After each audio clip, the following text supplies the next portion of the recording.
happy little games.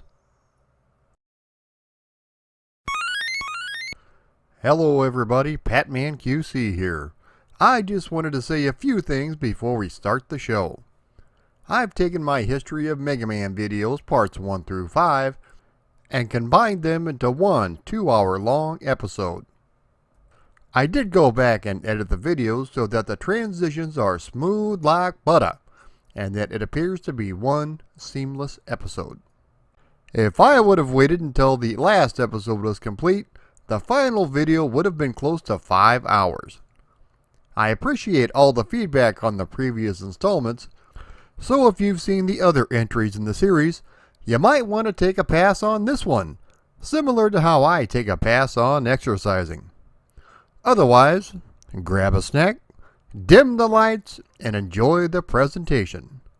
This is the history of Mega Man, years 1987 through 1998. Looking at arcade companies in the 1980s, there were two names at the top of the food chain that consistently created quality content and games that were just flat out fun to play. The first one is Konami with their Contra, Metal Gear, and Castlevania series. Other classics they released were Russian Attack, Gyrus, Track and Field, and the 4-player extravaganza Teenage Mutant Ninja Turtles. The other big name that is right up there head-to-head is Capcom. They have released a number of huge titles including Strider, Ghosts and Goblins, Resident Evil, Final Fight, and of course, Street Fighter 2. But the franchise we are talking about today stars a little blue robot who goes by the name of Mega Man, or Rockman if you are in Japan. This character would take Japan and the rest of the world by storm with a series of games that are still going strong today. What is the sports game that Mega Man was involved in? What does rock superstars Guns N' Roses have to do with this series? So oil your joints and recharge your weapons because this is the history of Mega Man Part 1.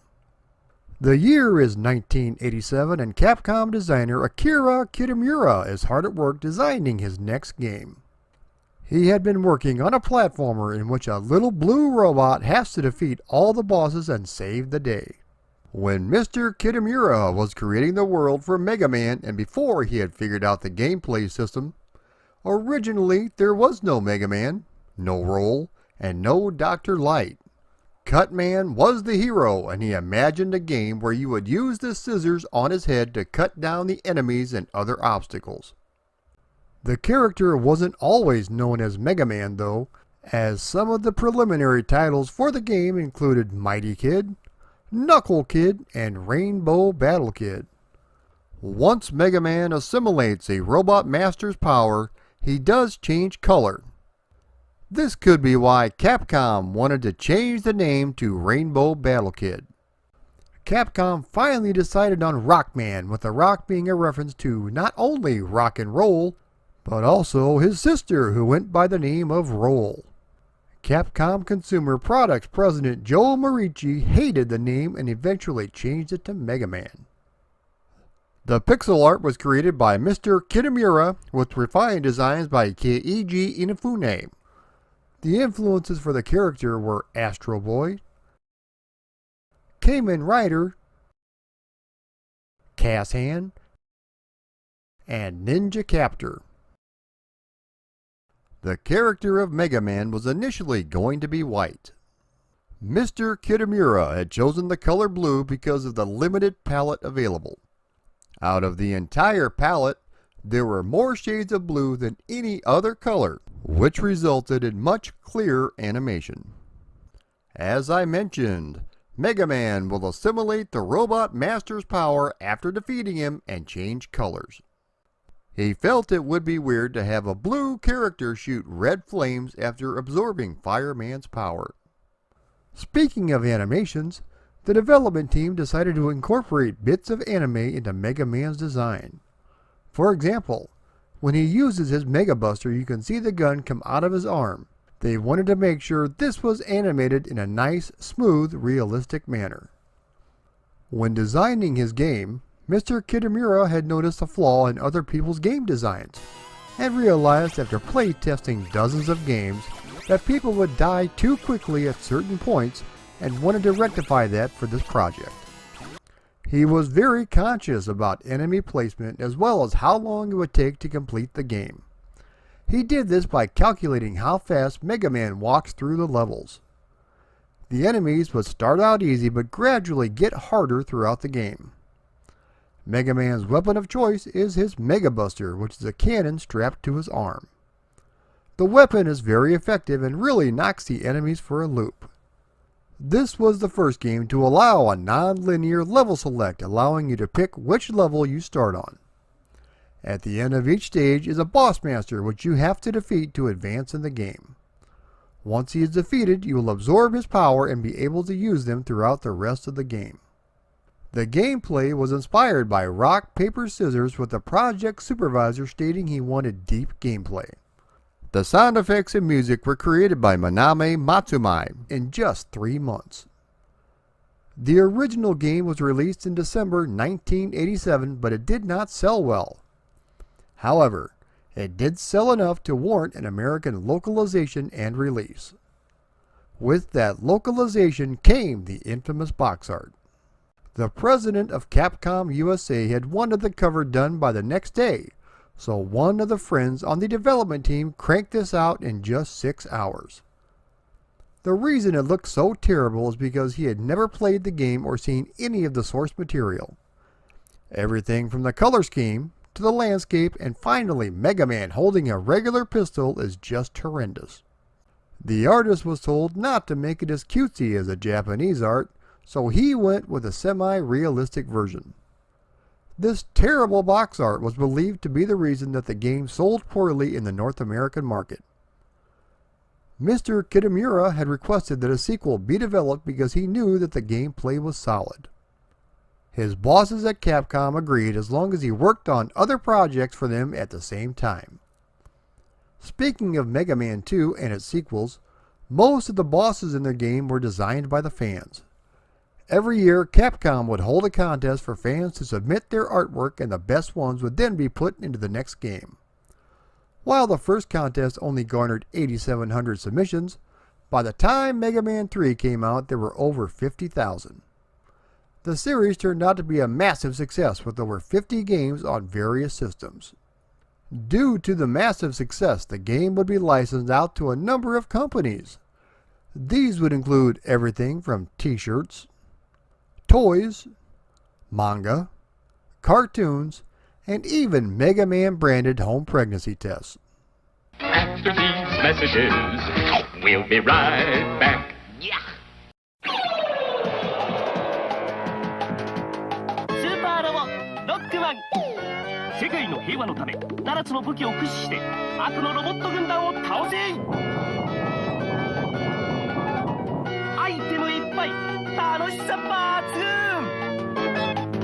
スーパーアドベンチャーゲームファミコンソフトロックマン好評発売中。カプコン。 So let's start our journey with the original Mega Man, which was released in December of 1987.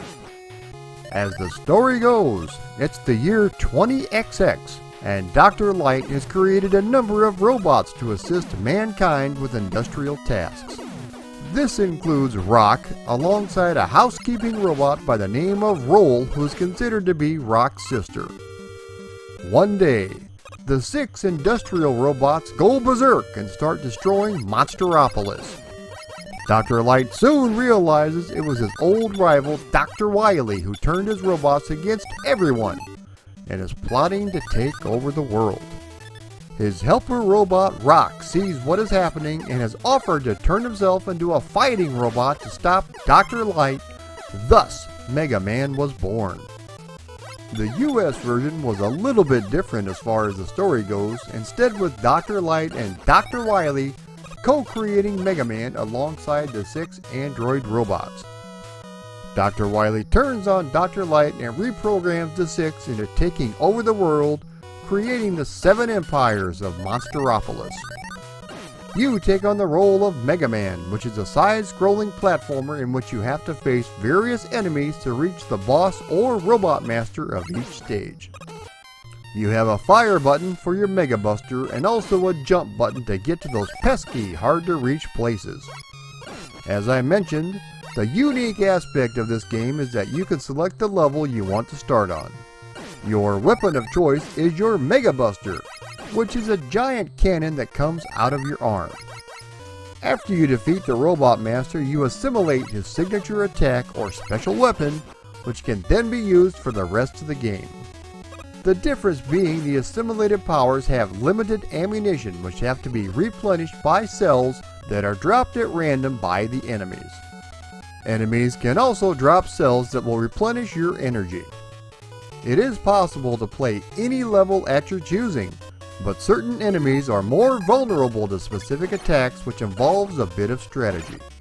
Once you defeat all 6 levels, a 7th level will open up in the center of the stage select screen. In this level, you have to traverse to Dr. Wily's robot factory, which is a chain of 4 stages linked together. The bosses you fight are Cut Man,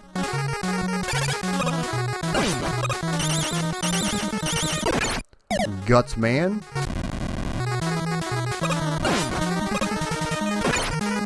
Iceman,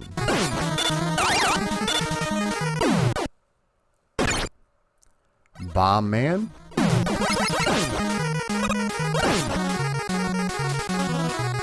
Fireman, and Electman, which rumor has it, his costume was based on Wolverine.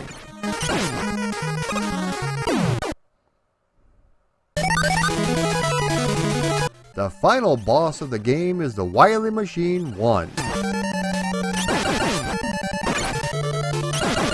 There is a point system in place, but it really doesn't do anything as there are no high score tables and you don't get any extras. This was later dropped in subsequent games.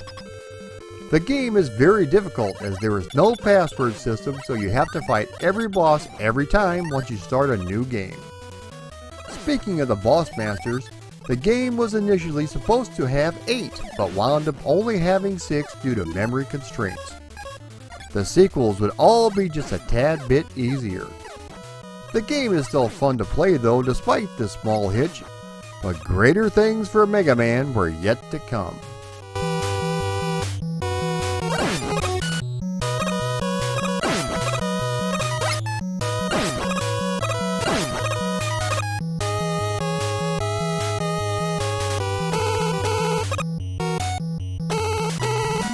Mega Man 2 was released the following year in 1988. At the insistence of Capcom's higher-ups, this game was to be developed in between the home port of Legendary Wings and Professional Baseball Murder Mystery, which the company felt these titles would be more profitable than another Mega Man. The story boils down to Dr. Wily making his evil return and you having to take down all of the new boss masters. The development time on this game was 4 months, and if you factor in sifting through 8,000 submissions for boss masters, it did not leave a whole lot of time for gameplay refinement. The higher-ups felt that the difficulty was too advanced on the first game and worked with the development team to make sure everything was more balanced. The controls were tightened up along with the introduction of energy tanks, which completely refilled your health bar. These can be found at certain points in the game. Even better, your character can hold up to 4 of these at any given time. There are a couple of unlockable tools for transportation, such as levitating platforms and jet-propelled sleds. The memory capacity of the cartridge was doubled, which allowed a nice intro with excellent music, and finally 8 boss masters this time around. The backgrounds do not recycle as much, so every level has a unique, fresh look. The controls did stay the same, but with the refinements to the gameplay, the game, in my opinion, is just more fun to play. The bosses that you encounter are Metal Man,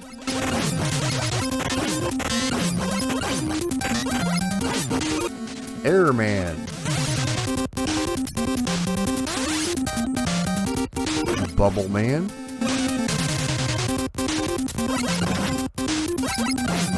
Quick Man, Crash Man, Flash Man, Heat Man, and Woodman.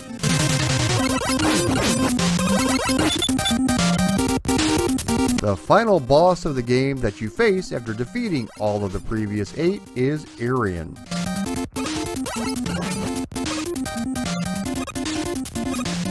The music was created by Takashi Tatishi and is still regarded as some of the greatest tunes ever created for a video game, and it was created back in 1988.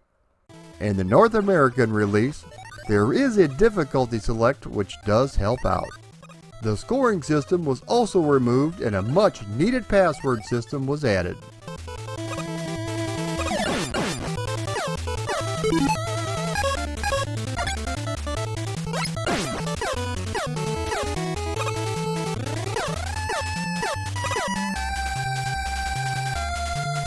"1990 brought us the release of Mega Man 3. Mr. Kitamura had left Capcom, and the rest of the team were reassigned to work on DuckTales, but that didn't stop the Blue Bomber train. Mega Man 2 was a bona fide success, so another entry into the series was a given.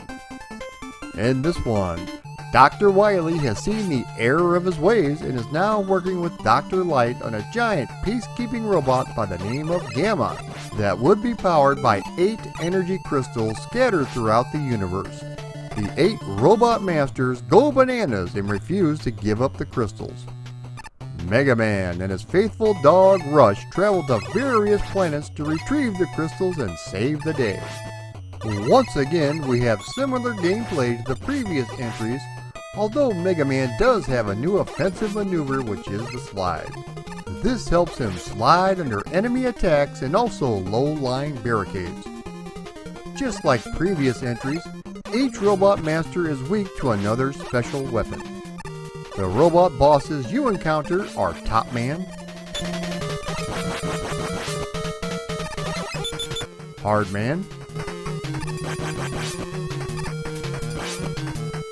Spark Man, Gemini Man, Needle Man, Magnet Man, Shadow Man,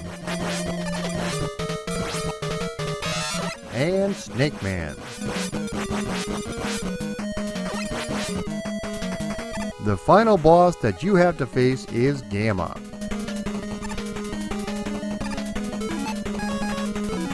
Your faithful companion Rush is also there to help you with a variety of tasks, some of which will launch Mega Man into the air and being able to turn into a jetboard that Mega Man can ride across large pits.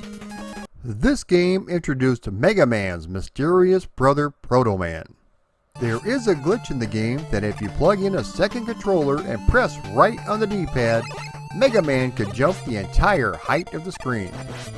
Very useful for trying to get out of endless pits. Once again, the difficulty has been adjusted and is just a little bit easier than the previous entry. The game looks fantastic with some of the best graphics on the series so far. One downside though is that there is a fair amount of slowdown, but at least the flickering has been kept to a minimum. This was the only Mega Man game to be featured in the Nintendo Play Choice 10 arcade unit. The game is essentially the same except that it does run on a timer just like every other title in the unit.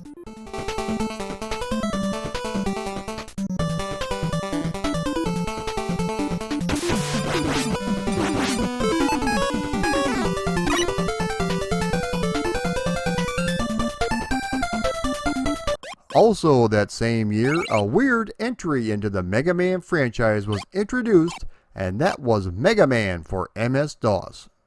This was developed by High Tech Expressions, who had previously released such classics as Barbie, Tom and Jerry, and Sesame Street 1, 2, 3, which I still play when I'm rusty on my numbers.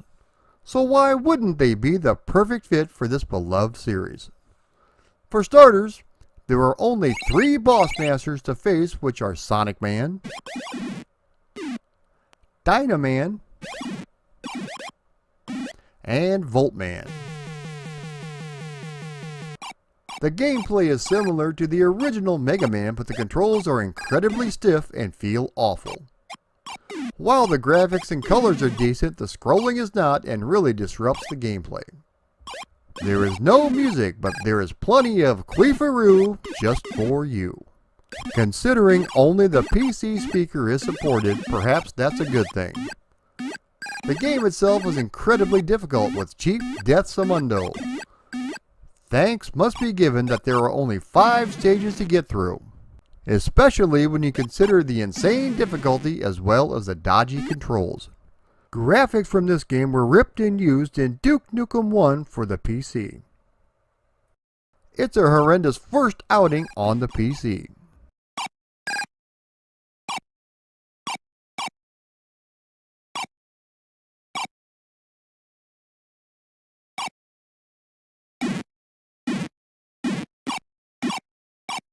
In 1991, the very first portable version of Mega Man, not counting the Tiger LCD version, was released for the Game Boy.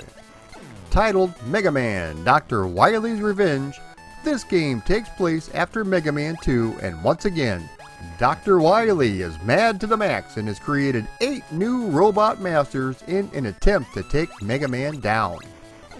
According to Mr. Inafune, this was the first game to be outsourced by Capcom, but thankfully, the developers were huge fans of the series and they did a great job bringing it to the small screen.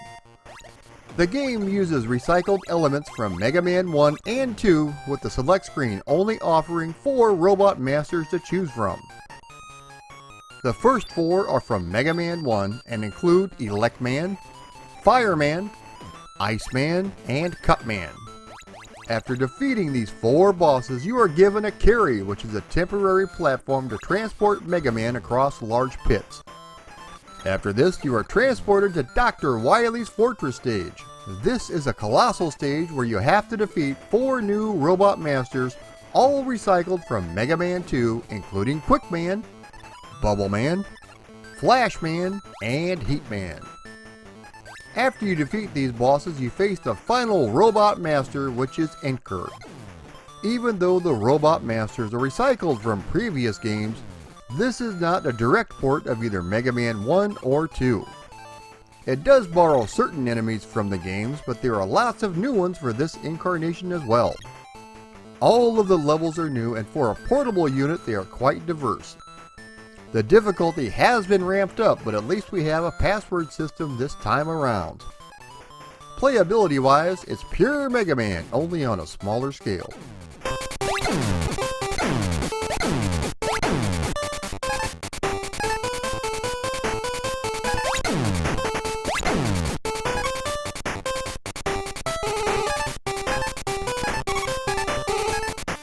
Released just a mere 6 months after the first Game Boy game, Mega Man 2 was released for the Game Boy. The game merges elements from Mega Man 2 and Mega Man 3 to create a new experience. Personally, I could have done without this experience. As the story goes, Dr. Wily steals himself a time machine from a research lab to go back in time and change the past. Dr. Wily's luck is no better with time machines because this one can only go into the future and return right back to the present. Being the nefarious, evil genius that he is, he does come back with a brand new robot by the name of Quint. He is convinced that Quint will do his bidding and take care of Mega Man once and for all. The 4 robot bosses that did not appear in Dr. Wily's Revenge show up, as well as Top Man, Needle Man, Hard Man, and Magnet Man from Mega Man 3. One difference being that 4 of the bosses have their own stages with transporters in Dr. Wily's Fortress. Your dog Rush is available, but only after beating the bosses who hold his power-ups. A different developer was used this time around instead of the one on Dr. Wily's Revenge, and it definitely shows. According to Mr. Inafune, the developer was not familiar with Mega Man at all. Everything about this game just seems a bit off, from the level design to the stiff controls to the god-awful music and screechy sound effects. This is one of the worst handheld Mega Man games, and needless to say, Capcom did not use this developer ever again.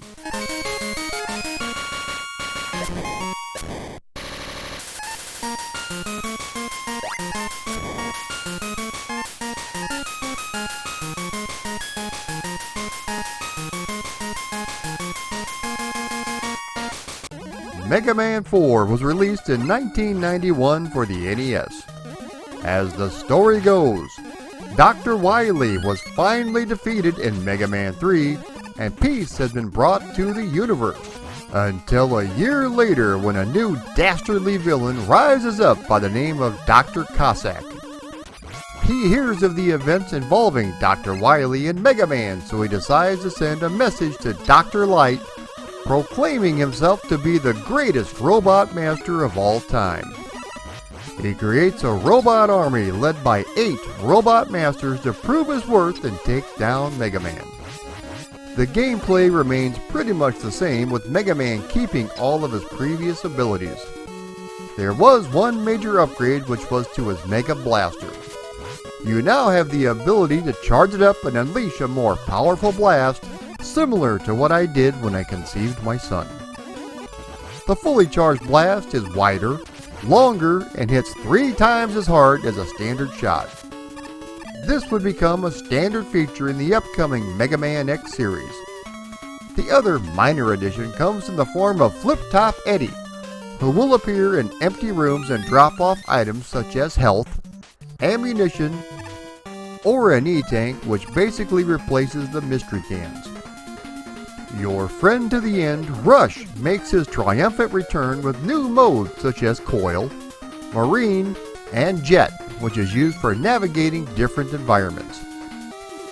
There were also 2 different support items, including wire adapters and balloon adapters, which will let you reach areas not normally accessible. The robot naming contest was back again, only this time the top 8 winning contestants received gold cartridge versions of Mega Man 4. The 8 robot masters you will encounter are Bright Man,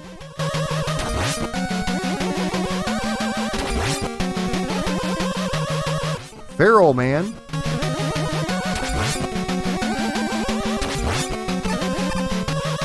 Drill Man,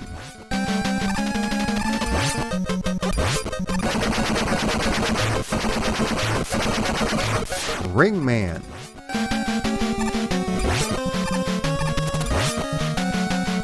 Toad Man,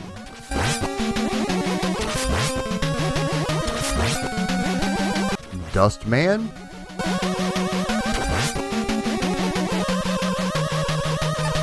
Dive Man,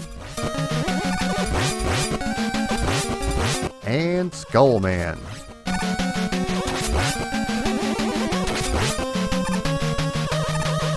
Mega Man also has to fight through both Dr. Cossack's and another mysterious castle, which was a first for the series. The graphics and animation are fantastic, with large, colorful bosses and detailed backgrounds. Capcom was intent on making each game in the series bigger and better than the previous one, and they really succeeded with this release. We have multiple cutscenes that really flesh out the story and more fantastic music. The game received positive reviews when it was released and is still fun to play today.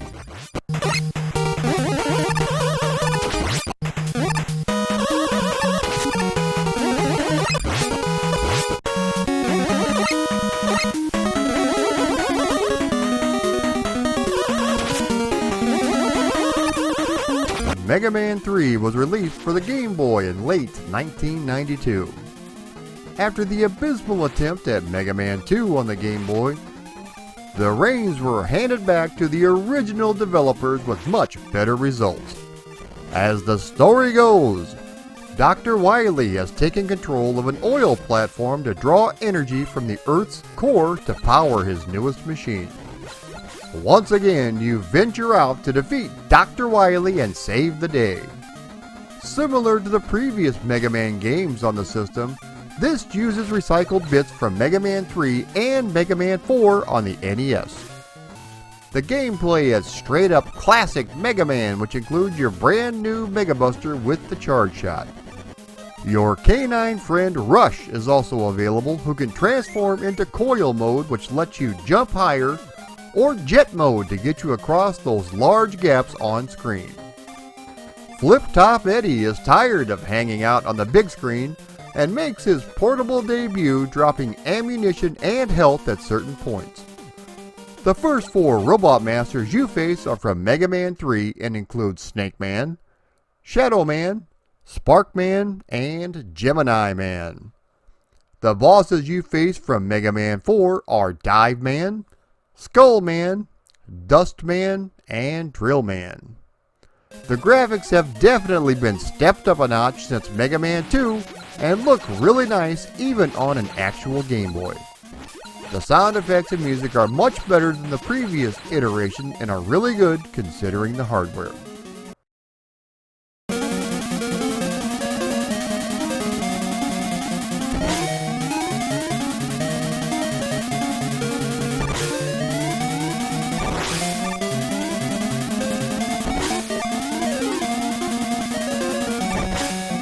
Mega Man 5 was released in December 1992 for the NES.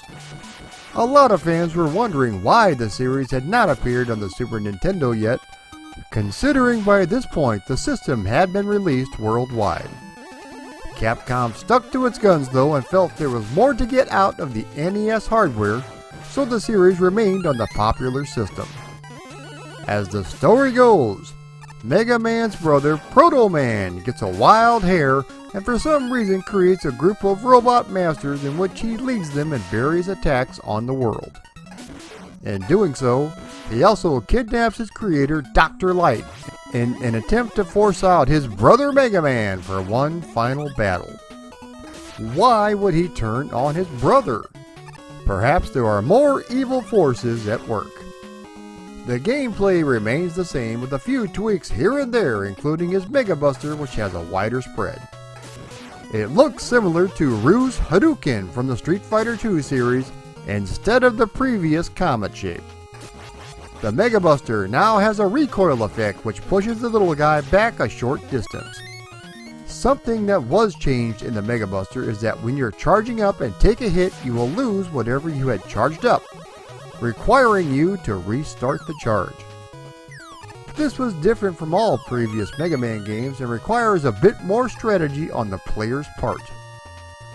All of Mega Man's abilities from the previous games returned, including his Dog Rush, allowing for the Blue Bomber to jump higher and get across large distances. Another small addition is the E-Tanks, which will not only replenish your health, but also your weapon energy as well. You also have a new helper, which is a robot bird that goes by the name of Beat. To gain access to them on each robot stage are circuit boards which unlocks a letter. If you unlock all 8, it will spell out Mega Man V in the English version, or Rockman 5 in the Japanese version. Beat can then be used to kill on-screen enemies. The robot masters you face are Gravity Man,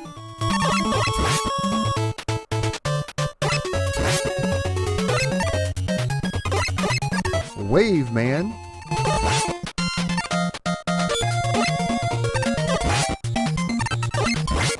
Stone Man,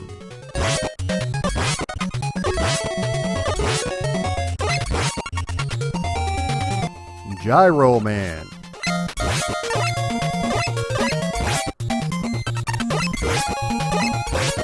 Starman,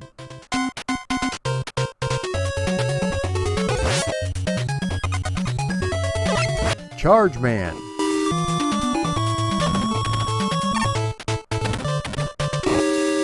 Napalm Man,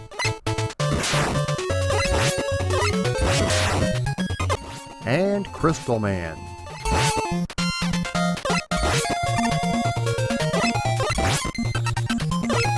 Similar to Mega Man 4, you have to fight your way through 2 castles to reach the final boss. The graphics are fantastic, but there is a lot of flicker going on in certain stages. Once again, the music is fantastic with excellent sound effects to boot. Some people have complained about the level design, but I found it quite enjoyable while playing.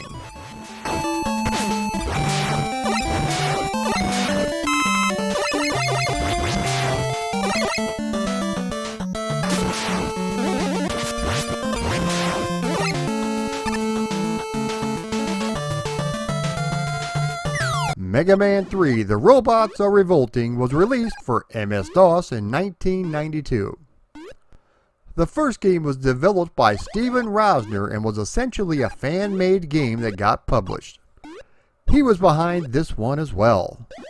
At this point, the NES games were up to number 5, but for some odd reason they decided to skip over number 2 and go straight to number 3. The game started out life as something called Eco Man, which featured a character in a hazmat suit exploring non-linear levels on an oil rig ship. High Tech Expression agreed to publish the game if it were reskinned as a Mega Man game. This is basically a sequel to the first MS-DOS game, and aside from the same characters, is totally different than the NES releases. The first thing you notice is that there are now 6 Robot Masters to defeat. Each stage is essentially a maze and is a huge chore to get through just to face the Robot Master. Speaking of which, they all appear to have the exact same attack pattern, so I don't know what happened here. I guess that's your reward for wading through all these terrible levels. The Robot Masters that you face are Bitman, Blade Man,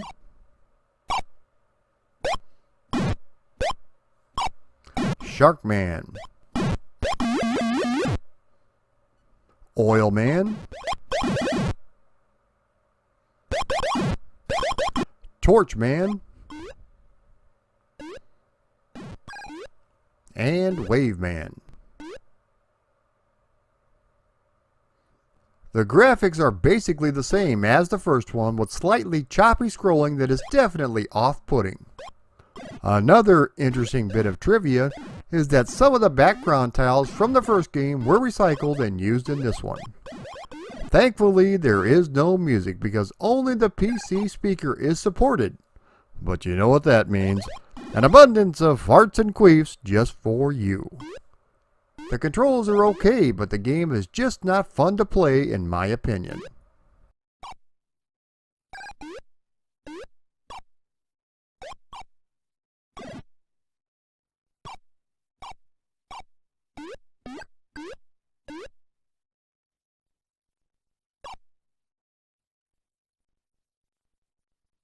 In 1993, the first spin-off was released entitled Wily and Right, No Rockboard, That's Paradise, which was released exclusively for the Famicom in Japan. This is not your father's Mega Man game, but it could be your father's Monopoly game because this plays very similar to it. There are 4 boards available, which includes Green Continent or South America, Megaopolis or Continental USA, Cold Island or Antarctica, and Continent of Sand or Africa. You cannot select Mega Man as he is the MC for the game. There are 5 characters to choose from, including Dr. Wily, Dr. Light, Dr. Cossack, Roll, and Kalinka. Each character has different goals, such as Kalinka wanting a castle so she can finally become a princess, Dr. Light wanting world peace, and Dr. Wily wanting world domination. They all play the same with no unique abilities.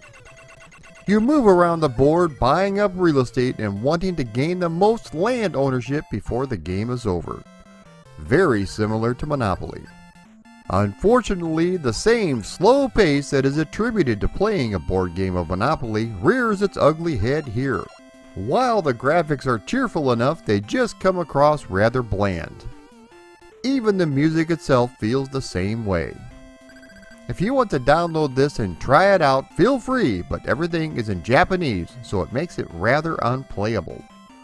However, thanks to some loyal fans, there is an English translation patch available.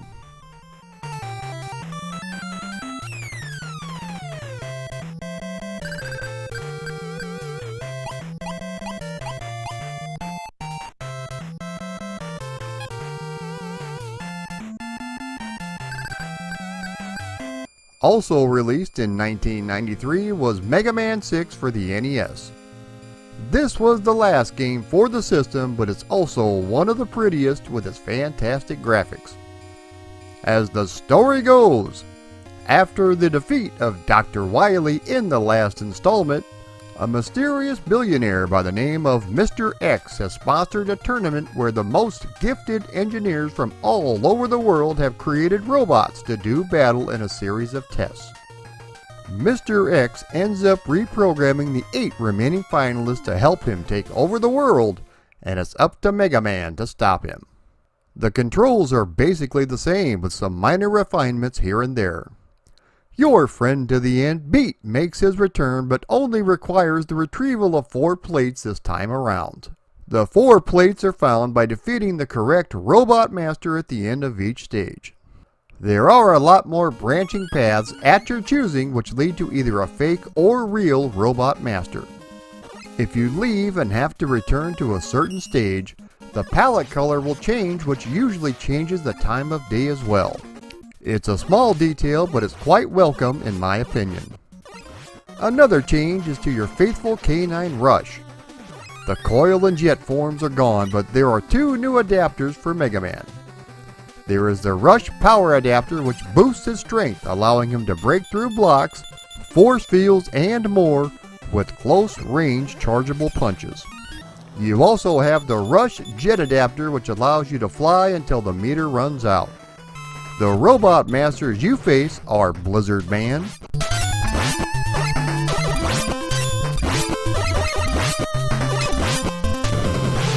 Centaur Man,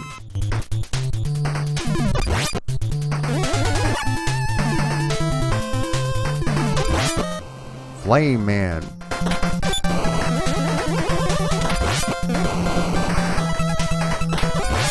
Night Man,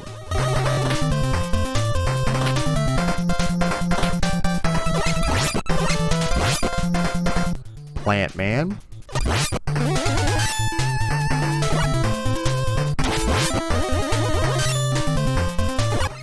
Tomahawk Man,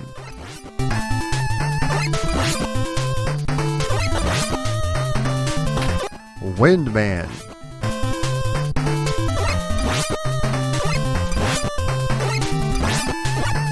and Yamato Man.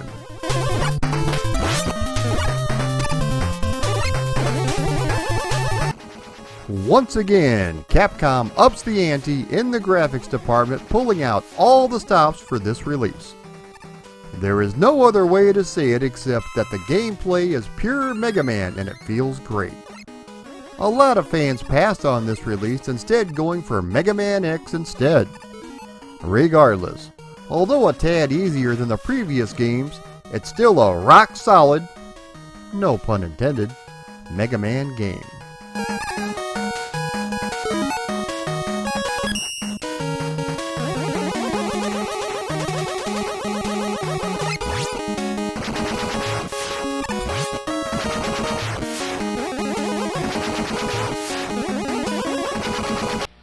After these messages, we'll be right back. X. Danger. ヒーローロックマン X スーパーファミコンで新登場。君はまだ X を知らない。 Capcom.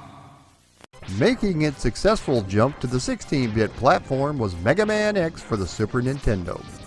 As the story goes, the game takes place in the year 21XX, a century after the original adventures of Mega Man took place. You take on the role of Mega Man X, who has been incubated in a large capsule for a 100-year diagnostic program to help him understand morality and sanity. He is found by Dr. Kane, who uses Dr. Light's notes to replicate X into a new generation of androids, otherwise known as Reploids. Mysteriously, certain Reploids become a threat towards humanity and are now known as Mavericks. The government creates an elite Reploids police force known as Maverick Hunters, led by Dr. Kane's latest design, Sigma. However, Sigma defects and becomes a Maverick, and it's up to X and Zero, who is the new combat-savvy leader of the Maverick Hunters, to infiltrate and destroy Sigma's forces. The lead designer on this title wanted to go with a more mature storyline, and they really pulled it off in my opinion. He also wanted Zero to be the main protagonist, but was unsure of the reception the character would receive among the hardcore Mega Man fanbase. The gameplay is exactly what you've come to know from previous Mega Man games, but with a lot of new additions. Similar to the previous iterations, there are 8 initial stages which can be completed in any order.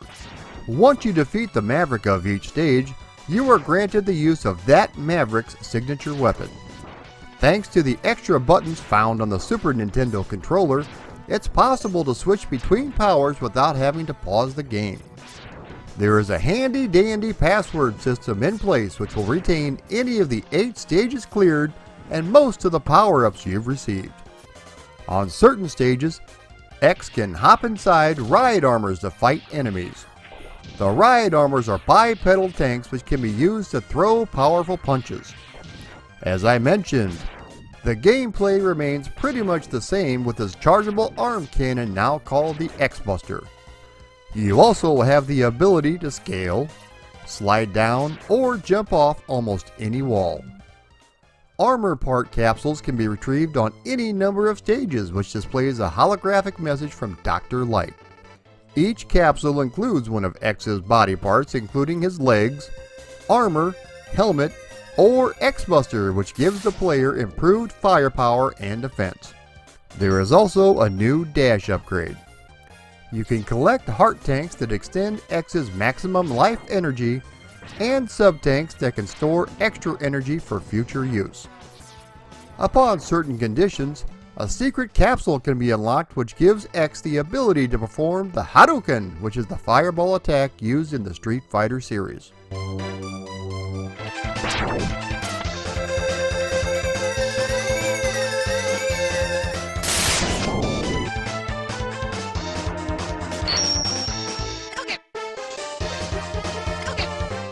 The Maverick bosses that you encounter are Chill Penguin,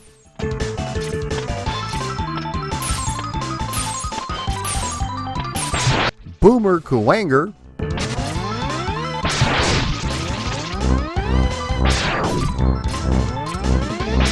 Sting Chameleon,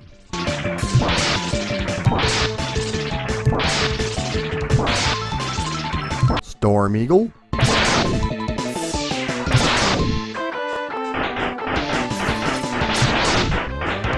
Flame Mammoth,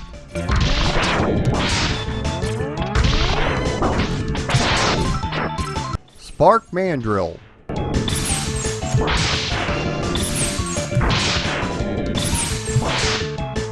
Armored Armadillo,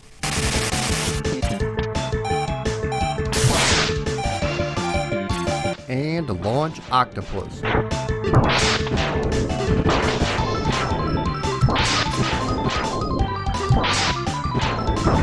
After defeating these 8 characters, you are set on the path to confront Sigma.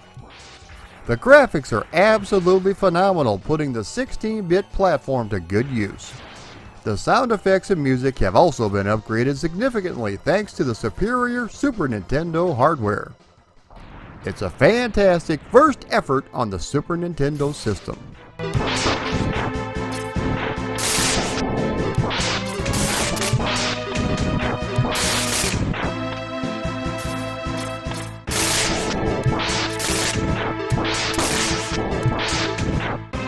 "1994 saw the release of something completely different for the Mega Man franchise, which was Mega Man Soccer for the Super Nintendo. Mega Man and Soccer? The higher-ups at Capcom must have been nuttier than squirrel turds when they came up with this idea. As the story goes, it's soccer. What more do you need to know?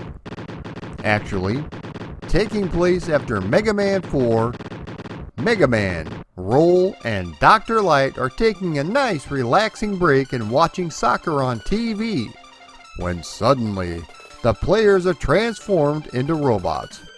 Mass hysteria soon takes over and soccer fields all over the world are thrown into chaos. Dr. Light modifies Mega Man and sends him out on the field to save the sport of soccer and the hearts of Brazilians everywhere. The game has its standard modes of play that you would expect in any other sports game, including Exhibition, Tournament, League, and Championship modes. In Exhibition, you play a single match with your choice of 20 different characters on 12 different soccer fields. The Capcom Championship can be played with either one player or two players cooperatively. You have a wide variety of characters to choose from, with each one having different stats and unique special kicks. The 4 statistics that differ from character to character are running, kicking, defense, and tackling. Similar to more realistic soccer games, each button is mapped to the controller, including ones for shooting, passing, slides, and headbutting. The special attacks that each player has resemble their attacks from previous Mega Man games. The game was released essentially unfinished, with some features not accessible unless you have a cheat device.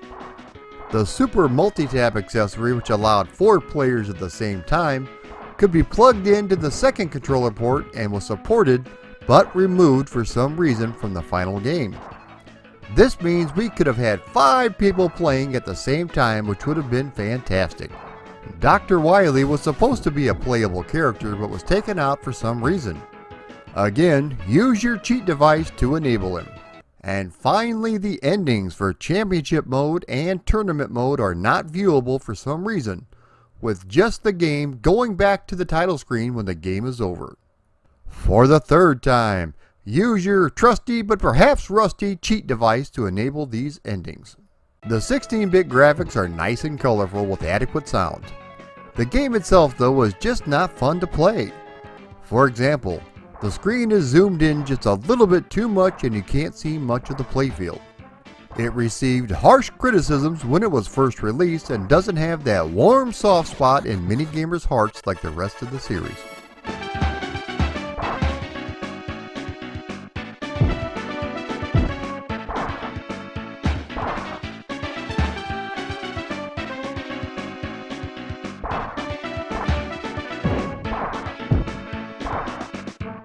Also released in 1994 was Mega Man 5 for the Game Boy.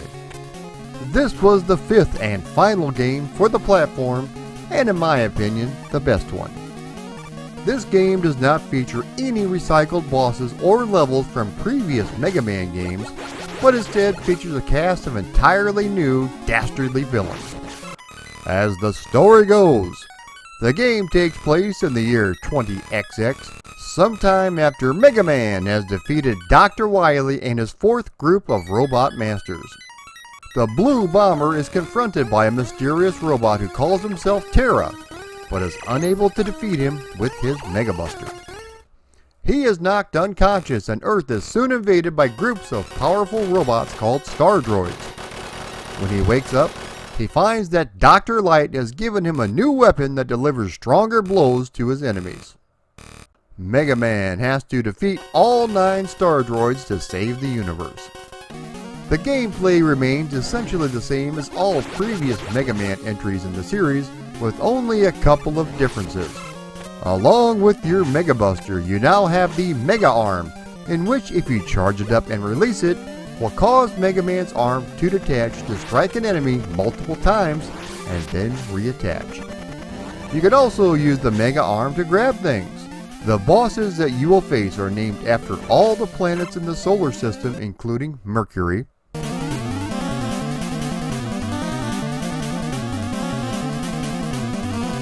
Venus,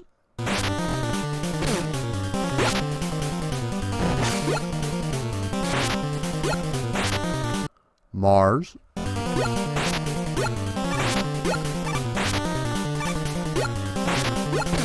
Jupiter,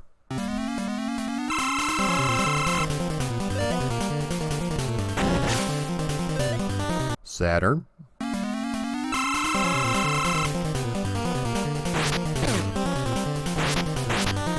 Uranus,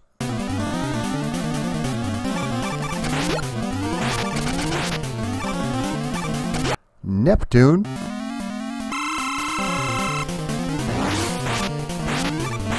and Pluto.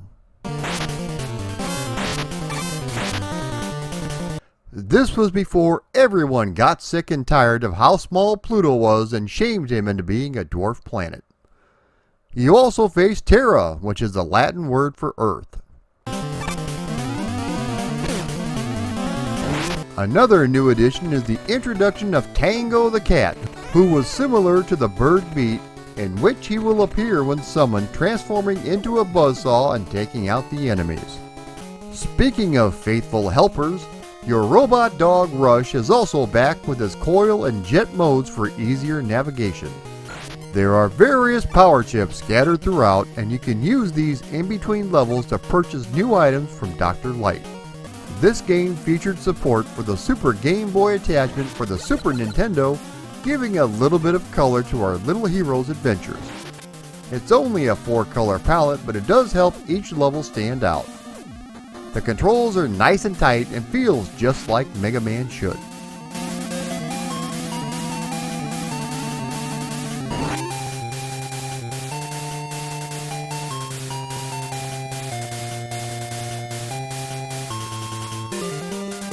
In 1994, Mega Man enjoyed a little bit of 16-bit blast processing power when he jumped over to the Sega Genesis as a part of Mega Man: The Wily Wars. Since Nintendo released the wildly successful Super Mario All-Stars on the Super Nintendo, other companies were taking their old IPs and adding a fresh coat of paint, hoping to enjoy some of that same success. The game was only released in Japan and Europe, with the US having it only available through its Sega Channel online service. It was part of the recently released Sega Genesis Mini unit.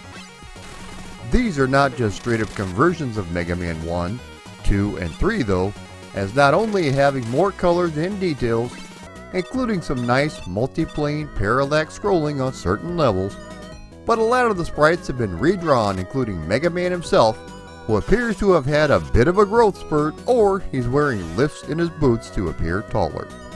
The strange thing is, even with that 16-bit blast processing power, if you have too many sprites on the screen, you will experience some slowdown. People have complained about controller inputs being delayed, but I never experienced that problem. Let's talk about some of the additions, with the first one being a battery backup for each individual game. Once you complete all 3 games, a new mode opens up called the Wily Tower. As Mega Man, you go through 3 different stages with 3 new bosses called the Genesis unit. The new bosses you face are Buster Rod G,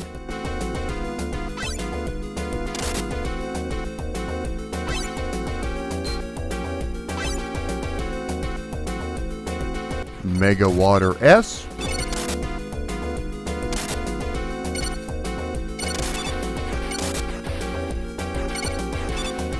and Hyperstorm H.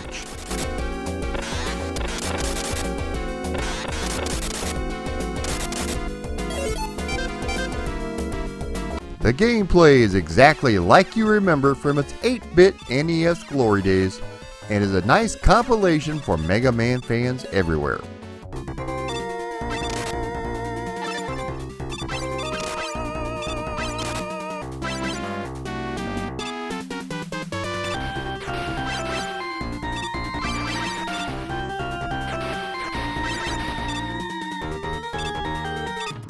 The last Mega Man game to be released in 1994 was Mega Man X2 for the Super Nintendo. As the story goes, 6 months after the events of the original Mega Man X, X destroys Maverick leader Sigma and all of his cohorts, which included the destruction of Zero. He becomes the leader of the elite Reploid police force Maverick Hunters and must destroy a new group of Mavericks while hunting down what remains of Zero. The X-Hunters are a trio of powerful Mavericks who have taken over the North Pole. The leader of the X-Hunters, Serges, has collected the remains of Zero's body parts.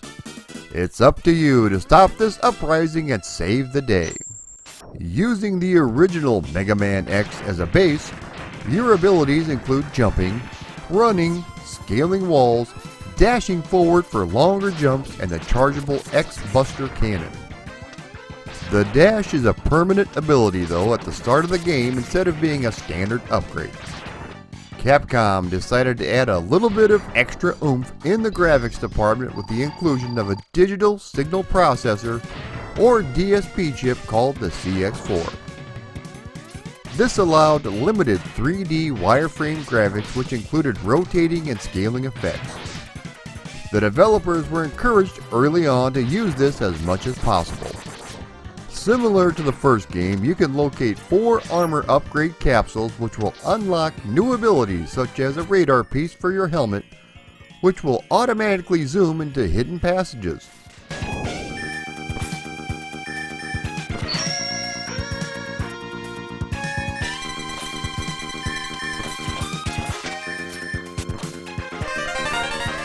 The leg upgrade allows for dashing in mid-air,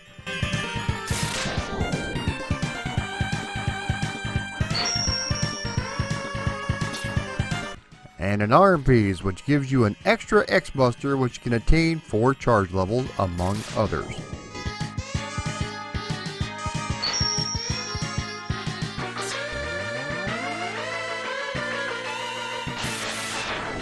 After obtaining all 4 capsules along with the standard sub-tank and life up power-ups, you are given access to the 5th capsule by Dr. Light.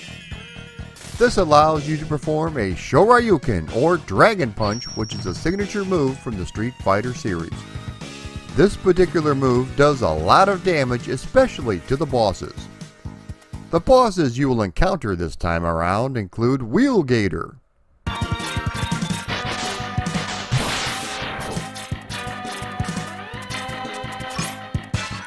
Overdrive Ostrich,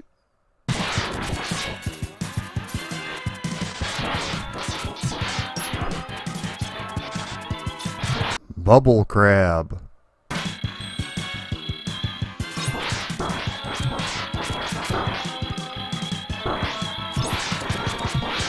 Wire Sponge,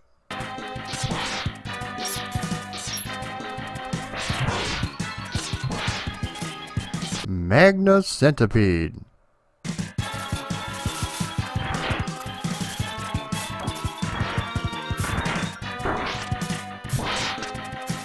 Morph Moth,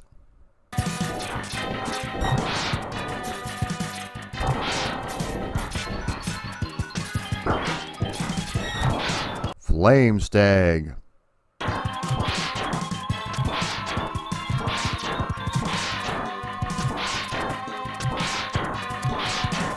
and Crystal Snail.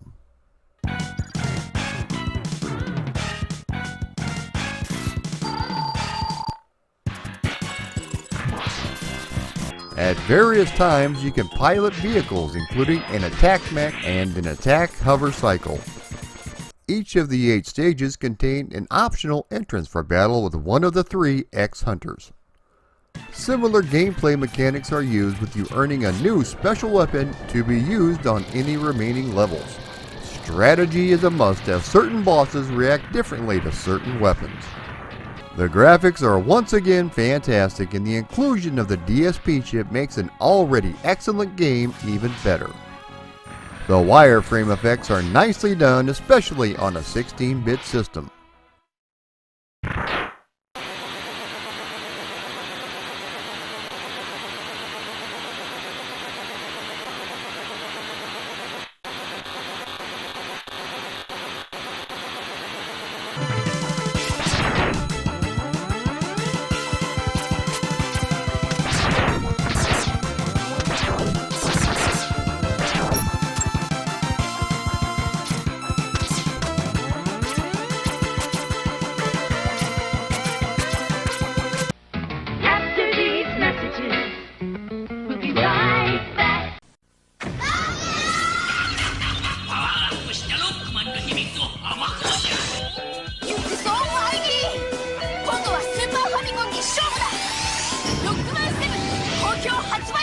Capcom. In 1995, the original Mega Man series continues as Mega Man 7 makes its way to the Super Nintendo. As the story goes, the game takes place in the year 20XX, approximately half a year after the events of Mega Man 6. Dr. Wily has been imprisoned, but despite this, he triggers a failsafe in his lab, which awakens 4 robot masters sent to rescue him. Mega Man fails to apprehend Dr. Wily, but does encounter the mysterious robot Bass along with the dog Treble, who are after Dr. Wily as well. He has to go out and defeat the new robot masters and find the evil Dr. Wily. The gameplay is very similar to the previous 6 titles in the series, but there are several refinements. The same features from previous games such as sliding along the ground, charging up the Mega Buster, and calling on your faithful canine pal Rush to perform various tasks. A new feature called the Rush Search will cause Rush to dig up useful items wherever the player is standing. He will bark if he stumbles upon something big or point towards hidden passageways. Certain stages contain the letters R, U, S, and H, which will grant the player access to the Rush Super Adapter, which includes a powerful rocket arm and jetpack for flying short distances. This game brought back the idea of a store entitled Eddie's Cybernetic Support Shop, with items and power-ups available for a set amount of bolts, which is the currency in the game that can be collected during levels. The character Beat is unlockable, but unlike in previous games where he attacks the enemies, his job is to rescue Mega Man when he falls into a pit. The player can hold up to 4 of Beat's whistles, summoning him whenever you need him. Beat can also carry Mega Man for a short period of time. You can also obtain Proto Man's trademark shield. The game is one of the more puzzle-heavy games from the classic series. The game opens up with a level, which serves as the introduction of the story as well as new characters Bass and Treble. The 8 robot masters you face are Cloudman,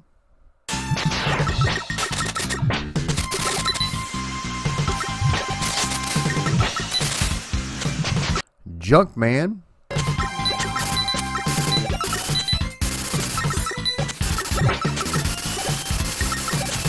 Freeze Man,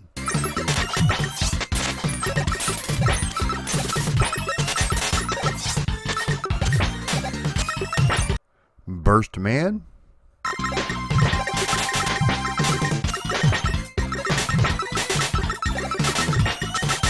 Turbo Man,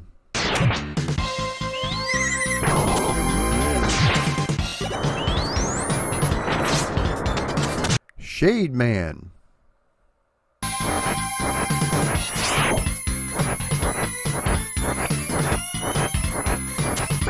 Slash Man,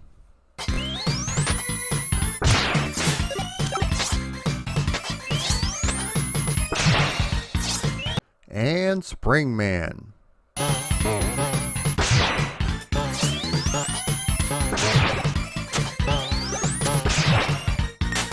There is also a hidden one-on-one versus mode that can be accessed with a password. Unfortunately, this would be the only numbered title in the original series released on the Super Nintendo. Apparently, the development team only had 3 months to complete the project. Thanks to the power of the 16-bit Super Nintendo, the graphics are fantastic with large, colorful sprites with beefy, steroid-induced bosses that a lot of times take up the entire screen.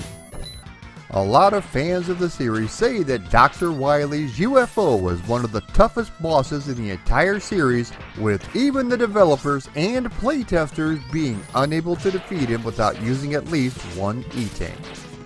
In the summer of 1995, Capcom announced that an English translation was finished, but they were not going to release it in North America due to it being so late in the Super Nintendo's lifespan.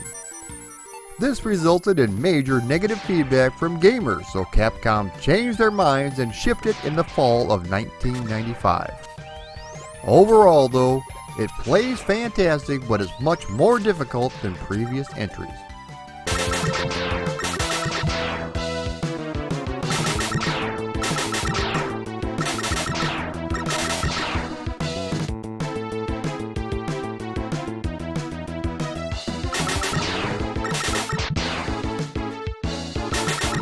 Up next is the first arcade entry into the Mega Man series, Mega Man The Power Battle.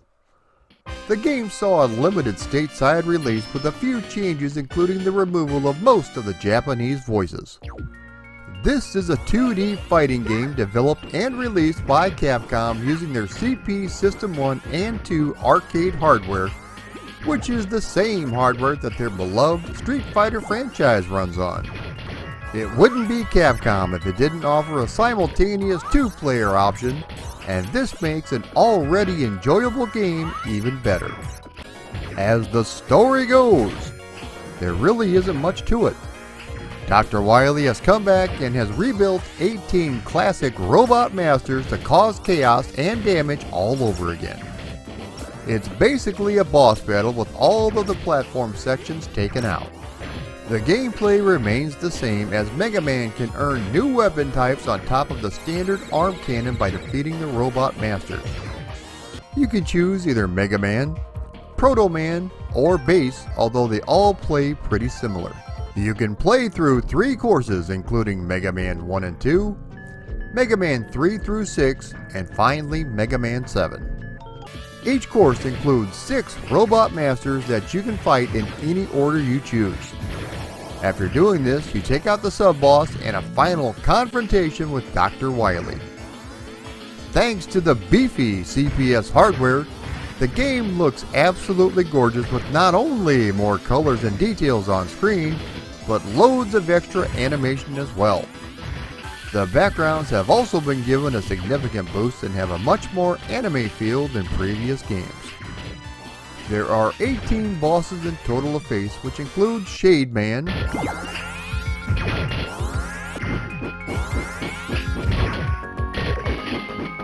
Slash Man,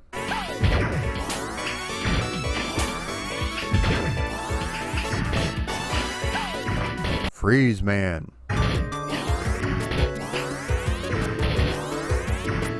Civil Man,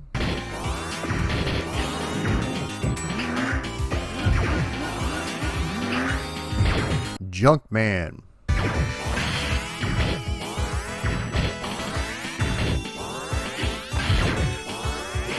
Cloud Man,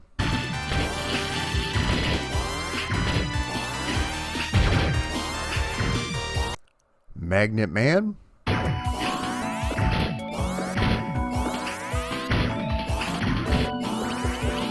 Plant Man,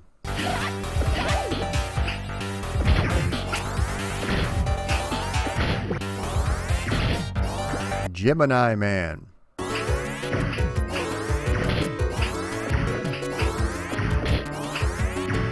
and Cut Man, among others.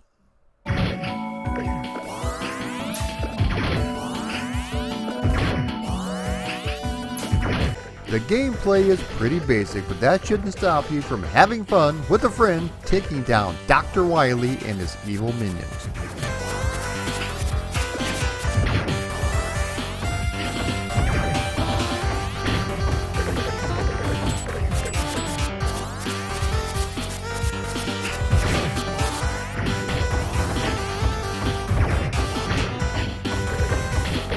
If you have been a fan of my channel over the last 3 years, then you know I am as thorough as a proctologist when it comes to these games. But a couple of games did slip through the cracks. No pun intended. The first one I missed was Panic Shot Shot Rockman, which is a pinball game released in 1992 only in Japan. This arcade game was very rare and not much is known about it. I couldn't even find any videos of the gameplay online. According to the flyer, everyone's favorite hero, Rockman, has taken a big role in prize machines. The first great achievement of the Rockman series here is Dr. Wily's voice. Since this game was released in 1992, it came out a full year before the 1993 Rockman Wishing Upon a Star animated series. Come! Everyone attack! Which means this pinball machine was the first where you could actually hear Dr. Wily talk. The goal of the game is pretty simple, with getting as many points as possible in order to win a prize. This is done by hitting either the target below Dr. Wily's UFO or the cards that are lined up behind him. The UFO moves back and forth across the playfield, which does make it more difficult. Like I said, this game is very rare in Japan, so hopefully some video will find its way online in the future. There was also a follow-up release the following year. The other game that I missed was 1993's Mega Man 4 for the Game Boy. Similar to previous Game Boy outings, this game recycles many elements from previous games, with this one taking bosses, levels, and enemies from Mega Man 4 and Mega Man 5 on the NES. The game takes place in the year 20XX, sometime after Mega Man has defeated Dr. Wily and his third group of robot masters. At the annual World Robot Exposition, Dr. Wily has used radio frequencies to control all of his robots with one exception: Mega Man. As Dr. Wily distributes 8 of his robot masters, the Blue Bomber must take them all down and confront Dr. Wily once again. The core gameplay remains the same for all die-hard Mega Man fans, with your Mega Buster able to fire small shots and also larger charged blasts. After clearing 2 of the robot stages, you will have access to your faithful canine friend Rush, who has his Rush coil for getting to those hard-to-reach places. He also has his Rush jet for crossing large distances. In each of the 4 stages are plates with the letters B, E, A, and T, which spell out beat. If you collect all 4, you can call upon Beat to help you out by attacking enemies. The latter 4 stages contain plates with the letters W, I, L, and Y, spelling out Wily. The Wily letters are required to progress through the rest of the game, but they are easier to find than the Beat letters. This game also has hidden passages where Proto Man will leave behind items such as super tanks that refill all weapon and health energies. Also introduced in this game are P-chips, which is the form of currency that can be used at Dr. Light's shop to purchase upgrades. The graphics are top notch, especially the opening cinematics, which definitely needs to be viewed at least once. The controls are as tight as ever and everything fits like a glove. Be sure and check it out if you've never had the chance.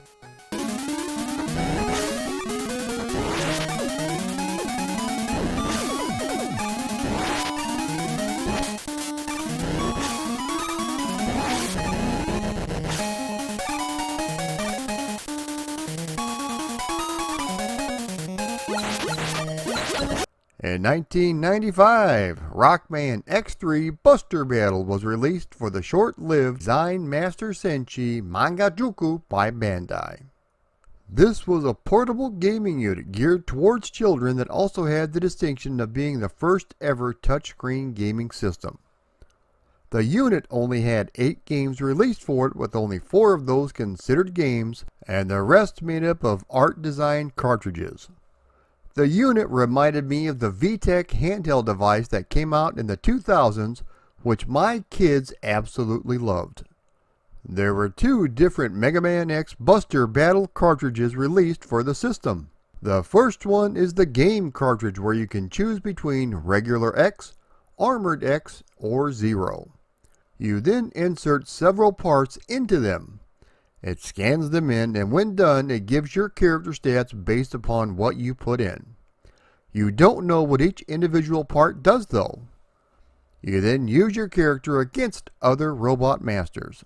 The other cartridge that was released is the manga cartridge, which gives you a few blank pages so you can create your own flipbook story. You can either do it by hand or use the provided stamps and backgrounds to make your own story. All of the game ROMs have been dumped, but so far there is no emulator available. After these messages, we'll be right back. あのアクションゲームで大好評のロックマン X シリーズがついに32ビット機に登場。ロックマン X3 定評の爽快感あるアクションに今度はなんとアニメーションがドッキング。さらにリアルに、そして臨場感のあるアクションがプレイヤーを魅了する。 X を強化するパワーアップパーツや登場マシーンガイドアーマーの進化、そして X の親友でプレイヤーキャラとして人気の高いゼロの登場。好評のシステムはそのままに全てをパワーアップしたロックマン X3。 Early in 1996, the third game in the Mega Man X series was released for the Super Nintendo. The game takes place sometime after what unfolded in Mega Man 2, where X and the rebuilt Zero defeat the Maverick Sigma. The Maverick Rebellion is stopped due to the technology of Reploid scientist Dr. Doppler. The reunited Mavericks form a utopia near the scientist and were living peacefully until they suddenly went bananas and caused mayhem. Having thought Doppler was responsible, X and Zero must defeat the 8 Maverick leaders and foil the mad scientist's plans. For the first time, Zero was now a playable character, which was the original plan going all the way back to the first Mega Man X. The gameplay is only somewhat different, with the Blue Bomber still able to run, jump, dash, and cling to and scale most walls. He still has his chargeable X-Buster arm cannon along with special weapons. The wall jump is slightly easier to perform, while Reploids become more difficult to defeat. You can further upgrade X's abilities by collecting armor parts such as the helmet, body, legs, and X-Buster found in capsules on certain levels. The helmet armor will show a map at the start of the level showing where the hidden items are located. The boots will give X the ability to dash in mid-air. The gun will allow X to charge up one level and fire 2 powerful shots. And finally, the armor will automatically create a defense shield that reduces damage by 50%. This time around, there are 4 different ride armored vehicles, including a kangaroo, a frog, a hawk, and a chimera. The Maverick bosses that you face are Blizzard Buffalo,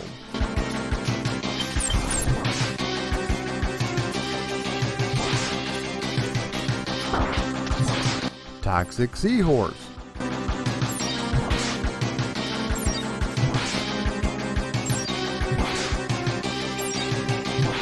Tunnel Rhino,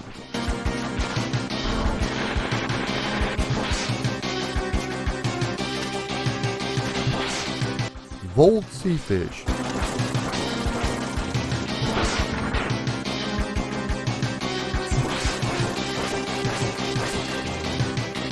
Crush Crawfish,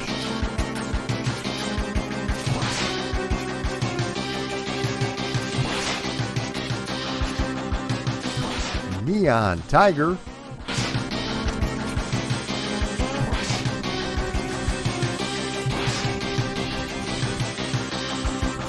Gravity Beetle,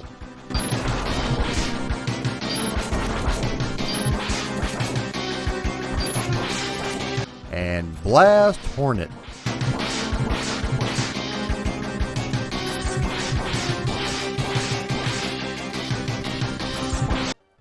As I mentioned, you now get to play as X's ally Zero in a limited capacity.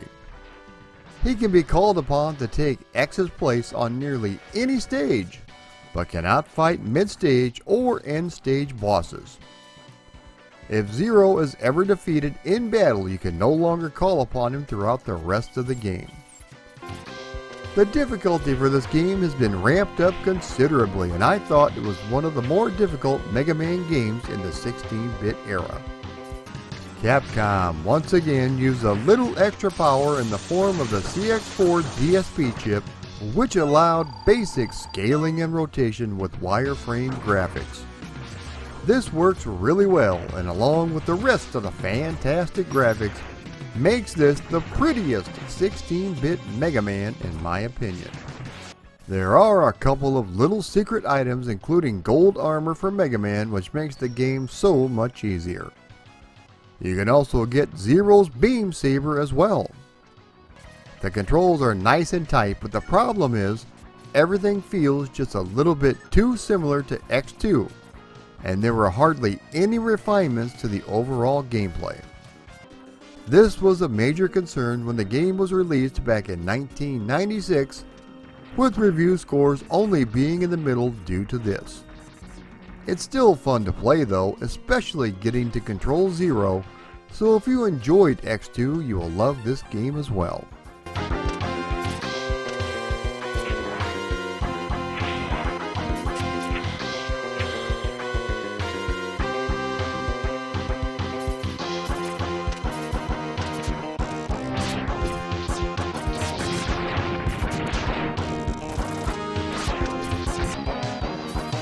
In 1996, Mega Man had his first and only outing on the Sega Game Gear. In an odd twist, US Gold acquired the rights to Mega Man, similar to how High-Tech Expressions released a queef-tastic version on the PC. The game was developed by a company called Freestyle and was released only in North America and uses stages and bosses from Mega Man 4 and 5 with a little bit of number 2 thrown in. Now, I don't know about you guys, but I always feel better with a little bit of number 2 thrown in. The story unfolds as a vicious army of robots built by the dastardly Dr. Wily has overtaken the world. Having a strong sense of justice, Rock volunteers to be converted into a fighting robot, turning himself into the super robot Mega Man. The gameplay is very similar to Mega Man 5, with you being able to run, jump, shoot, climb over obstacles, and take out those nefarious enemies. Even though it's based on those previous games, there are some differences, such as Eddie and his store not appearing. Beat has apparently flown the coop as he is nowhere to be found. The ability to continue has also been removed, which really ramps up the difficulty. However, your friend to the end, Rush, is back helping Mega Man get to those hard to reach places. The bosses you encounter are Starman,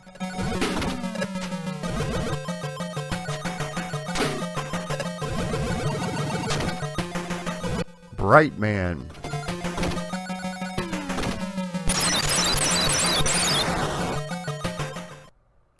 Napalm Man,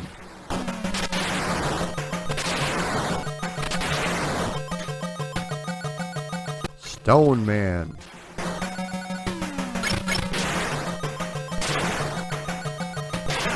Wave Man,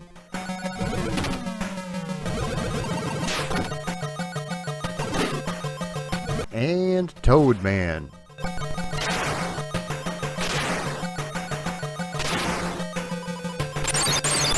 The graphics look nice, especially on an actual Game Gear. It appears as if stage layouts and sprites were transferred over one-to-one from the NES, but the smaller Game Gear resolution means everything is zoomed in, which results in a lot of blind jumps, which is very frustrating.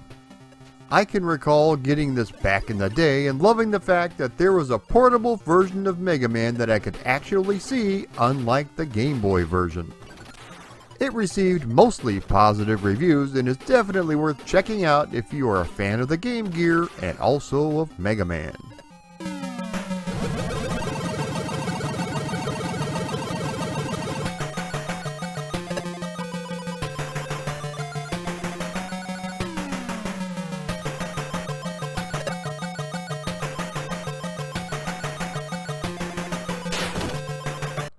Also released in 1996 was the follow-up to the first Mega Man arcade game, which was titled Mega Man 2: The Power Fighters. Running strictly on the CPS2 Capcom hardware board, This game could almost be considered an update because there isn't much new as far as the gameplay goes. You have 4 playable characters to choose from, including Mega Man, Proto Man, Bass, and Duo. Duo would make his debut in Mega Man 8, which would debut a few months after this game's release. This is definitely a tie-in, with Duo's ending telling the player to purchase the upcoming home game to learn more about him. Each character has their own attributes, which definitely adds to the replayability. They also have their own unique special attack, which is achieved by charging your blaster and holding up. For example, Mega Man has a Shoryuken type move called the Mega Upper, which is a jumping uppercut. Bass's special move is the Crescent Kick, which is similar to the Flash Kick performed by Guile in Street Fighter. Proto Man has the Proto Stripe, which sees him shoot a short-range burst of energy, and Duo has the Giant Knuckle, which is a standing uppercut that flings the enemy upwards and potentially pile drive them back into the ground. Unlike the previous game, the Power Fighters all have 3 stories featuring a variety of robot masters from the first 7 Mega Man games. You have your choice of Search for Wily, in which the main objective is to locate Dr. Wily's whereabouts, Rescue Roll, in which the story focuses on finding and rescuing Roll, and finally Recover the New Parts, which sees you attempt to retrieve Dr. Light's stolen research. As you fight and damage the robot masters, energy capsules will be released from them. Some of these capsules are for points, while others will restore weapon energy or restore your health. After you defeat one of the masters, a number of these capsules are released at the same time, including one that contains the boss's special weapons. During a 2-player game, only the player who grabs the capsule first will get the special weapon. One item in particular will summon a robot helper. Mega Man will summon Rush, Bass summons Treble, Proto Man and Duo can both summon Beat. Another new addition is to the Robot Masters. When they lose half or more of their health, the screen will go dark and flash, essentially going into overdrive mode. Their attack patterns will change, with some masters even gaining new moves and new weapons. Some of the bosses you will encounter are Heat Man,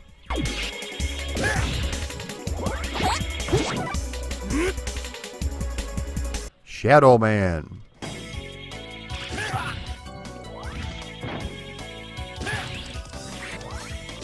Elect Man,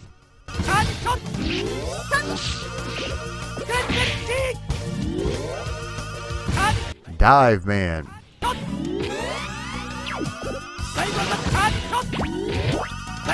Slash Man,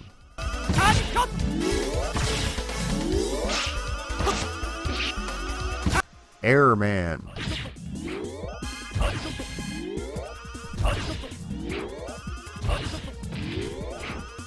Pharaoh Man,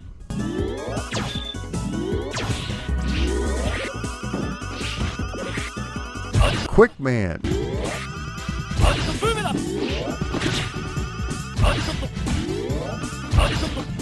Stone Man,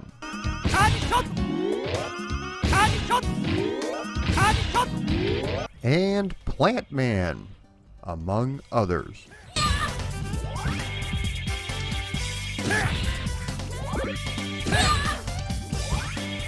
The game is a lot more difficult this time around, as the Robot Masters are faster and hit a whole lot harder.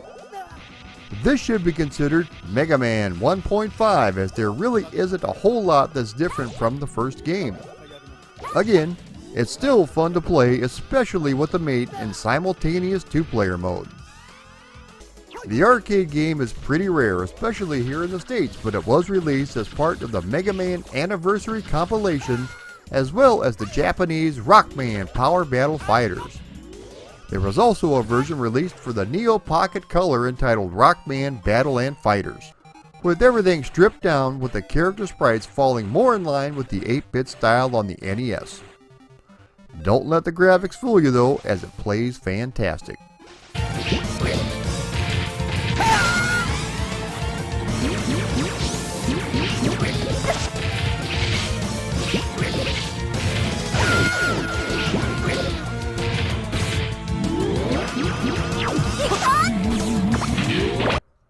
In late 1996, Mega Man joined the 32-bit revolution with the release of Mega Man 8 for the PlayStation and a month later for the Sega Saturn. Both versions look pretty much identical, but the one to get for die-hard Mega Man fans is definitely the Saturn version. There are some extras that make it worth your while, including a music and voice sound test, watching any of the full motion video at your leisure, and hidden bonus battles against Cutman and Woodman. This was the first game designed from the ground up for the next generation systems, and it definitely shows. The game introduces a brand new art style along with approximately 15 minutes of full motion animated cutscenes. The game was released on the 10th anniversary of the first game appearing. As the story goes, the game takes place in the year 20XX and shortly after the events of Mega Man 7. Two mysterious beings battle in outer space before crashing down to Earth, causing Mega Man to investigate. When he reaches the giant crater, Dr. Wily is seen flying away with a purple orb, leaving behind the damaged robot, which he sends back to Dr. Light for repair. Once again, Dr. Wily sends a brand new group of robot masters to take on Mega Man. The blue metal hero must battle the evil forces of Dr. Wily while investigating the connection between the purple orbs and the damaged robot. Speaking of the cutscenes, I might as well get this out of the way. The game was great fun to play in my opinion, but it was also so spectacularly bad at the same time. What was so bad about it? The cutscenes. While they were animated nicely, the voice acting would make the TV show Full House Emmy-worthy material. You got it, dude. Dr. Light sounds like Elmer Fudd on acid, and he can't even get through his lines without messing up. Mega Man sounds more like Mega Baby, as it appears his sack hasn't even dropped yet. Just listen and you'll see what I mean. What do you make of these? These? Seems to be energy resources. But I've never seen this type on Earth. I don't know where this energy came from, but cannot let it fall into Dr. Wily's hands. You must recover all the energy immediately, Mega Man. But where is Dr. Wily? That's a good question. We may be able to locate another energy emission from the radar room. When we find that meteor, we'll find Dr. Wily. The gameplay is pure Mega Man and is very similar to the previous games, but with some refinements. You pick a level, fight the end boss, and earn a power-up for defeating him. There are only 4 Robot Masters available from the start, but after you beat them, the other 4 will appear. Similar to Mega Man 7, you start with an introductory level. The bolts return from Mega Man 7, but enemies do not drop them as they are hidden all throughout the levels. You use the bolts in the store to purchase your upgrades, but since there is a limited amount, you have to choose wisely. Certain upgrades will improve the Mega Buster or other abilities such as sliding or climbing up a ladder. Your canine friend Rush successfully returns with brand new abilities, as old ones such as his Rush Marine and Rush Coil having been retired. Each new ability is earned by defeating mid-bosses on some of the levels. The first one sees Rush transform into a motorcycle in which Mega Man can ride and shoot projectiles. The other one will see Rush drop a random item for Mega Man, which can either be ammunition or health. The last ability will see Rush fly up in the air and help Mega Man in battle by dropping missiles on enemies. The bosses you will encounter are Tengu Man,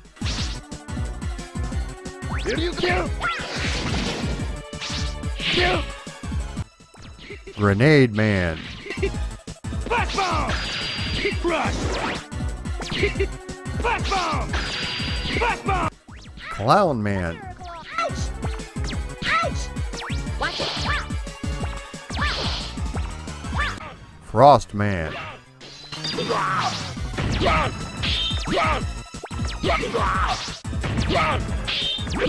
Astro Man,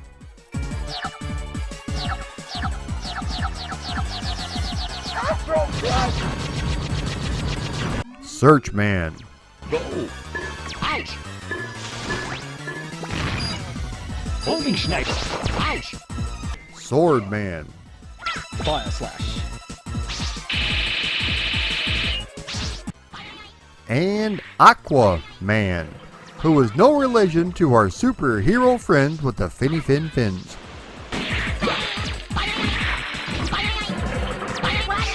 Water cannon.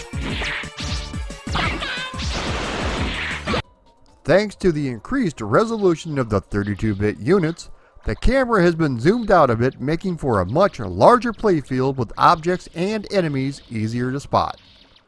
If you thought the animation was smooth on the Super Nintendo, you will be blown away by this one. The backgrounds themselves are lush and very detailed with excellent use of color all throughout. The CD soundtrack is amazing and it goes really well with the rest of the game. Since it is on CD though, it does mean there are loading times including halfway through each level.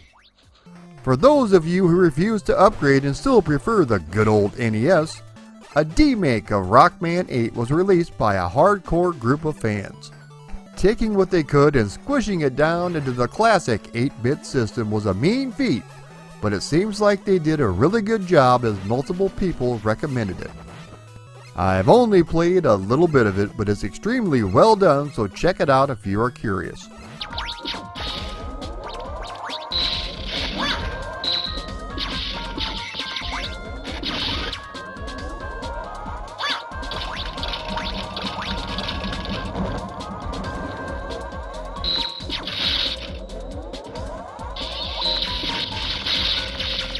After the astronomical success of Mario Kart, many companies were jumping on the bandwagon with their own versions. Rockman Battle and Chase was released for the PlayStation 1 in 1997. The game was released only in Japan and Europe. However, it finally got a North American release as part of the Rockman X collection for the PlayStation 2 and GameCube in 2006. As the story goes, there is a new hit TV show called Battle and Chase. It's an extreme racing show that pays the winner 10 million zenny. Word travels fast and soon many robots have signed up to win the top prize, including Mega Man, who decides to enter the tournament to win enough money to fix Dr. Light's computer. And Dr. Wily shows up at the end of the tournament and steals the money, so you have to race against him and Bass to recover it. Initially, you have a total of 10 racers to choose from, each one with different attributes and 2 more that are unlockable. Some of the characters and their vehicles that are selectable are Mega Man and his Rush Roadster, Roll and her Pop and Beat, Proto Man in the Red Striker, Iceman in the Cool Mobile, Bass in the Treble Darkstar, Spring Man in the Surprise Boxer, Napalm Man in the Patriotic Bomber, among others. Dr. Wily and Duo are also unlockable characters. Each character and their vehicles all have different attributes, which involves a bit of strategy just like the traditional Mega Man games. Each of the characters have 2 special abilities to attack other drivers, and yes, Mega Man does have his Mega Buster. Each character has his own personalized ending in single player mode, which makes the replay value very high. There are over a dozen courses to race on with various hazards and obstacles littered throughout. Instead of avoiding these, you are encouraged instead to destroy them. If you manage to take out 10, you are rewarded with a special item such as a shield or disabling the other racers' weapons. By winning races in the Grand Prix mode, you are awarded parts to upgrade your vehicle with.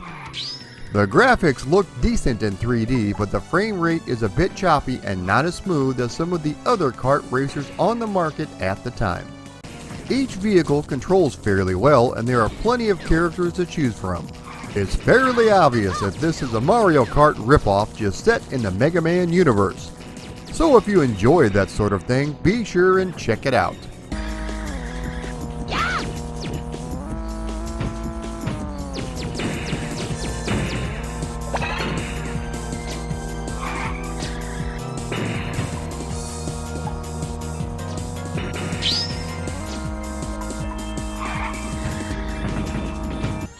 Mega Man X4 was released in 1997 for the PlayStation and Sega Saturn.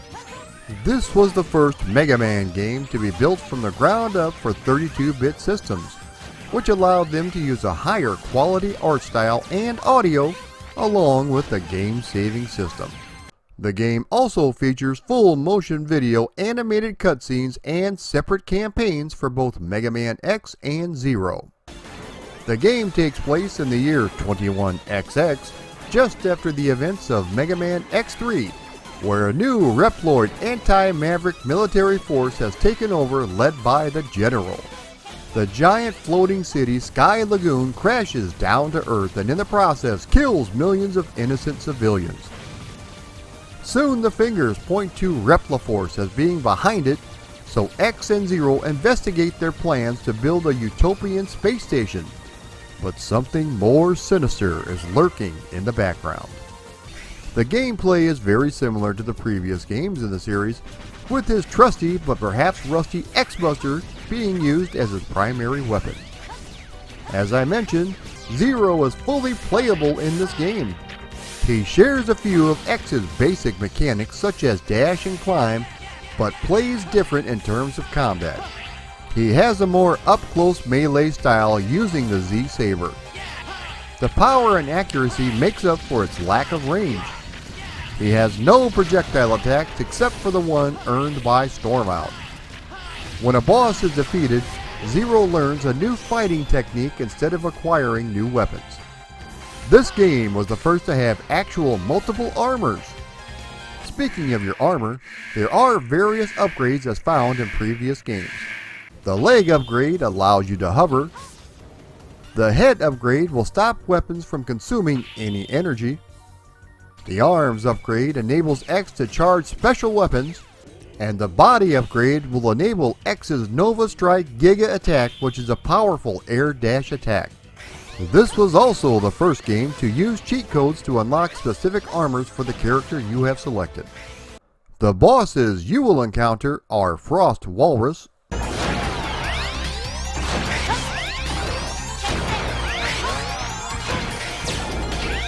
Jet Stingray,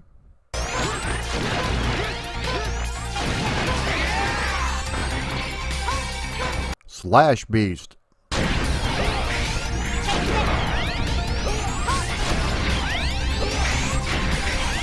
Web Spider,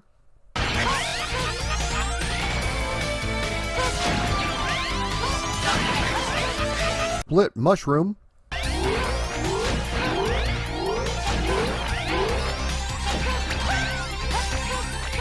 Cyber Peacock,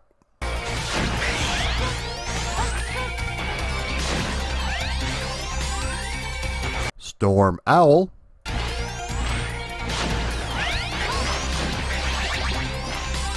and Magma Dragoon.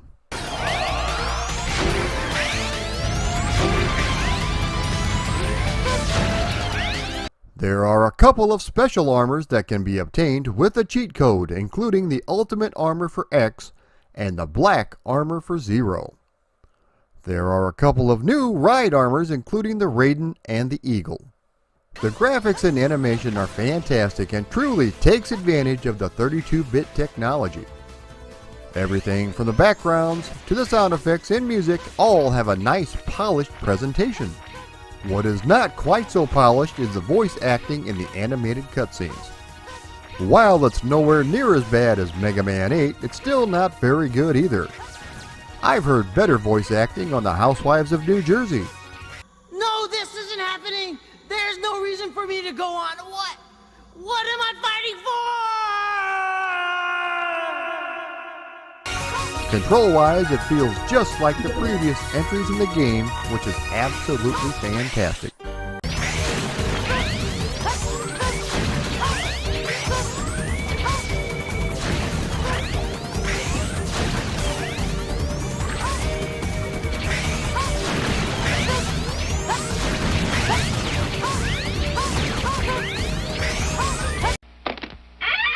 After these messages, we'll be right back.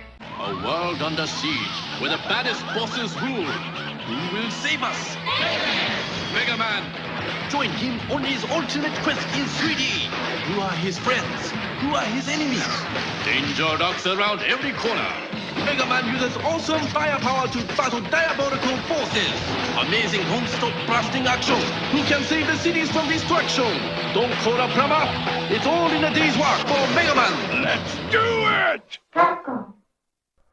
In 1998, Mega Man broke free from his two-dimensional shackles and entered The third dimension.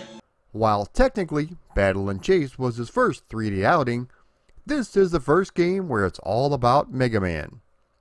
This is a completely different type of game with the emphasis more on a light, fun story with traces of RPG elements.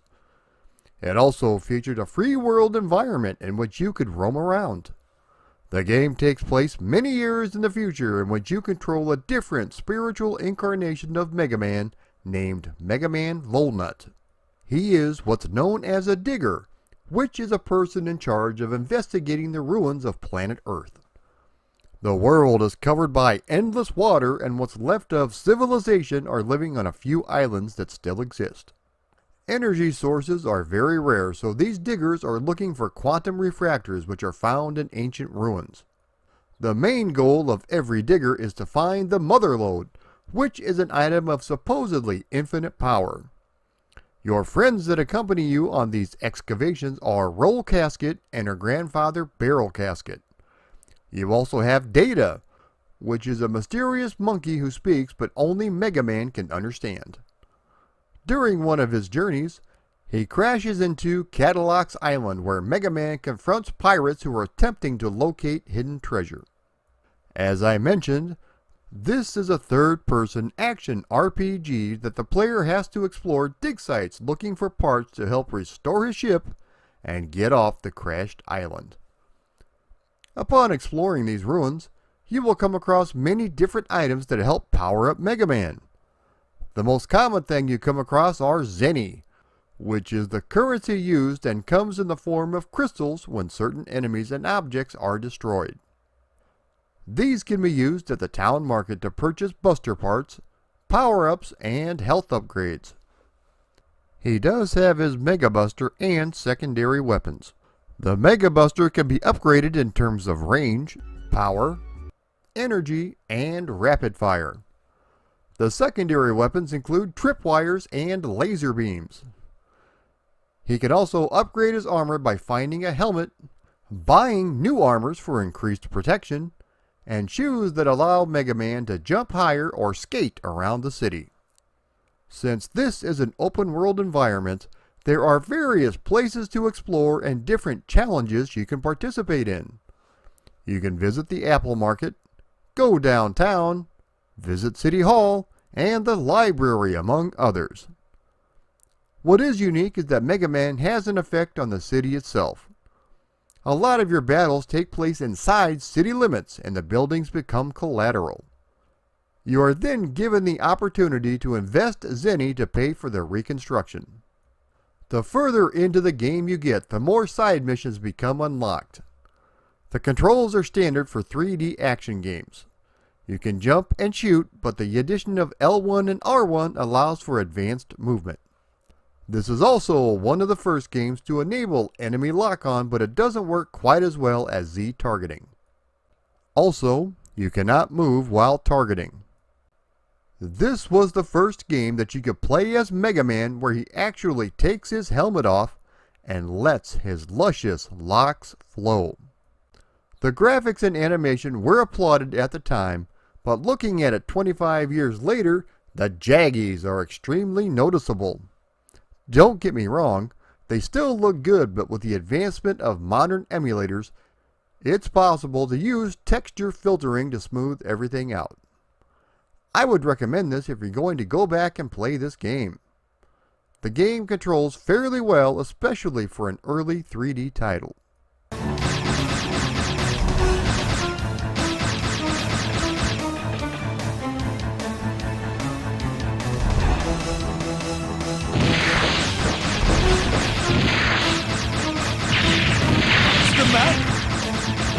If you don't watch it, you're gonna end up with a 1998 saw the release of Mega Man and Bass, which is a side-scrolling action platformer released only in Japan for the Super Nintendo. It would later get a worldwide release for the Game Boy Advance in 2003. This title originally started life as a Super Nintendo version of Mega Man 8, but they decided to redo it as an original title using the assets from number 8 instead. The producer wanted to create a game with regards to younger players who did not own the more advanced 32-bit systems. As the story goes, the game takes place in 20XX, approximately a year after the events of Mega Man 8. A mysterious robot who calls himself King has stolen various data on the Robot Masters from the Robot Museum to create a brand new army. It's up to Mega Man and Bass to put their differences aside and save the day. The game is set up similar to previous games in the series in which you can pick any of the 3 Robot Masters to fight. Defeating each one will open up more levels. This game allows you to play as either Mega Man or Bass, with each one playing differently. Mega Man has his chargeable Mega Buster and slide move. Bass has a double jump, can shoot multiple pellets, and aim his buster at multiple angles. Mega Man's faithful dog Rush is back with the ability to search for items, or an adapter for Bass to combine with his Wolf Treble to temporarily fly. Introduced in this game are data CDs, which are CDs that contain info about most of the characters in the Mega Man universe, including ones from the Game Boy and Sega Genesis titles. The CDs are hidden all throughout the levels, with some only being reachable by Mega Man and others by Bass. You can make 2 separate save files for each character to find all the CDs. As I mentioned, instead of a password system, the game uses save files. The shop from previous Mega Man games makes its return, with Auto serving as a shopkeeper. Some items are exclusive to Mega Man and others to Bass. You can purchase more life, protection against deadly spikes, analysis of the weakness of a Robot Master, and many more. The Robot Masters you encounter are Cold Man,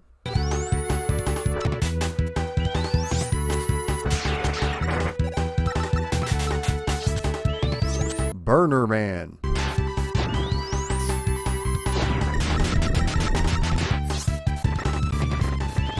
Pirate Man,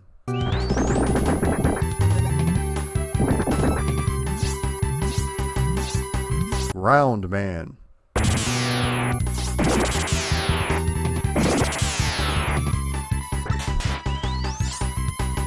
Tengu Man,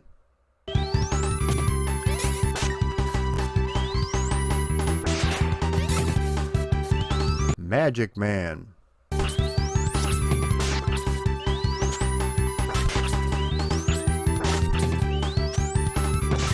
Astro Man,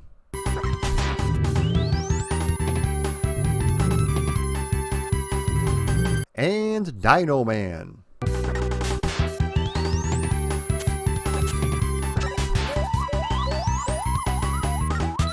The graphics and animation are fantastic and look very close to Mega Man 8, only with a downgraded palette. The music though is not very good, and it sounds like an early Super Nintendo title. It's not bad, but it's just not what the system is capable of.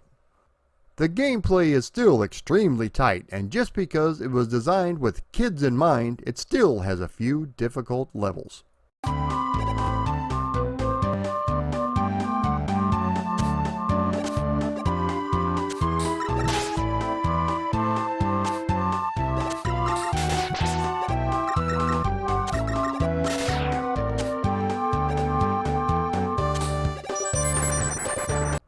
In the early 90s, thanks to CD-based technology, full motion video games were once again on the rise. In the early 1980s, it was Dragon's Lair and Space Ace. In the early 90s, it started with Night Trap. For some odd reason, Capcom thought this would be a great idea for a Mega Man game. Super Adventure Rockman was released in 1998 for the PlayStation and Saturn. you get full screen animated video similar to Dragon's Lair, and also the non-stop action and incredible gameplay similar to Dragon's Lair. The game takes place across 3 CDs with each one containing a miniature episode. You even get an intro and next episode bumper similar to Saturday morning cartoons. As the story goes, the evil, dastardly Dr. Wily has rediscovered an alien supercomputer named Ramoon in the ruins of the Amazon. He uses it to revive his robot masters from Mega Man 2 and Mega Man 3. In the process, he rediscovers a hidden ability in Ramoon that will seize most of the electricity and machinery in the world. Roll is affected by the virus, but Dr. Light gives an immunization to Mega Man and his brothers. Not only is the fate of the entire planet at stake, but more importantly, so is Roll's. The majority of the game is spent watching video clips with each disc containing roughly 30 minutes of animated footage. Every once in a while you are given a choice in a path, although it really doesn't have any bearing on the outcome of the game. The choices can either lead you to items or an ambush from the enemy. A QuickTime event will also happen from time to time. All the fighting is done in a first-person shooting gallery mode. The battles are button mashers that will make your fingers cramp up in no time. You can charge up your Mega Buster, but with the never-ending array of enemy bullets and strikes, you don't have much time to do this. You can switch to your special weapons that you have earned, but their attacks drain your energy at an alarming rate. This game never left Japan and has never had a re-release. Rumor has it that the creator of the series has even disowned the game. 何？クイックマン！俺には何度もお前を倒すチャンスがあったが、俺はしなかった。わかるか？お前と正々堂々と戦うことが俺の美学だからだ。そして世界ナンバーワンのロボットが俺であることを。In 1999, released only in Taiwan, was Rockman Gold for Windows. This was licensed out to Taiwan developer Strawberry Software. The game is similar to Rockboard and Monopoly, in which you have to acquire properties and assets by rolling the dice and spending money. The odd thing is that winning or losing doesn't have any effect on the storyline. All of the art from the game appears to have been taken from Mega Man 8, only at a lower quality. There are 6 playable characters available, including Mega Man, Proto Man, Bass, Duo, and new characters sporting shades and a suit by the name of Mayor. Natural disasters can occur at random, such as meteor showers, Godzilla, and volcanoes, among others. If you liked the original Rockboard game, then this might be just up your alley.